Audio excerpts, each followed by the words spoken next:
तो good morning students. एक तो जो अभी आपने क्वेश्चन देखा स्क्रीन के ऊपर, इस क्वेश्चन को मैं सॉल्व करने वाला हूँ। तो सेक्शन ए का जो क्वेश्चन है फर्स्ट बी, तो इस क्वेश्चन में क्या क्या दिया हुआ है हम देखते हैं। सबसे पहले देखो, इस क्वेश्चन में दिया हुआ है फादर, पूरा पैटर्न दिया है, मतलब फैक्ट्स दिए हुए हैं। Father Jack Suzanne, father Jack Ray, ऐसे ही मदर का दिया हुआ है, ठीक है।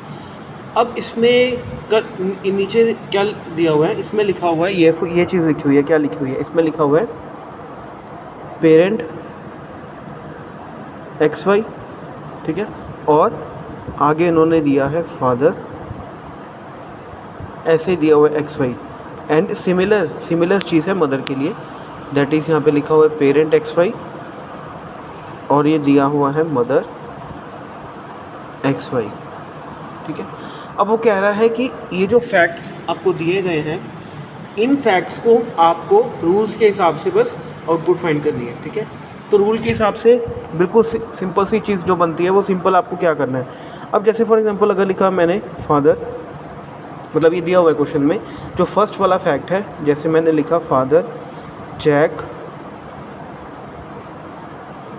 ठीक है, जैक सुजैन। अब इसको आपने कैसे ऐसे ही सारे हमारे पास टोटल 12 फैक्ट है, तो और जो 11 रहेगा लिखने वाले, ऐसे ही जो सारे लिखे, ठीक है। ये वाली जो चीज़ है, इसमें सिर्फ आपने एक ही चीज़ करनी है, आपने लिखना है पेरेंट जैक सुजैन, ठीक है। बस यही चीज़ करनी है, यही आपका आंसर होगा। कहने का मतलब ये जो पेरेंट है, 12 फैक्ट आपको दिए गए हैं, 12 फैक्ट में मदर और फादर की जगह सिर्फ आपको यही लिखना है पेरेंट पेरेंट पेरेंट पेरेंट, और ब्रैकेट में जो लिखा है वो क्वेश्चन में लिखा हुआ है, जो फैक्ट है वो लिख देना है। This is a solution of this, ठीक है। तो ये सारा का सारा उसने हमें फैक्ट दिए, और उस फैक्ट को हमने, देखो ये जो हमें फैक्ट दिए, इन फैक्ट को हमने रूल के हिसाब से बस अरेंज कर दिया, ओके। बस यही काम है इस चीज़ का, यही क्वेश्चन में ये कंप्लीट हो जाएगा ये क्वेश्चन।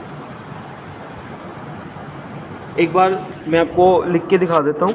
अब जैसे आंसर इसका क्या होगा, पेरेंट जैक सुजैन, ठीक है। अब उसके बाद लिखना है पेरेंट जैक रे, ऐसा दिया हुआ है, ठीक है।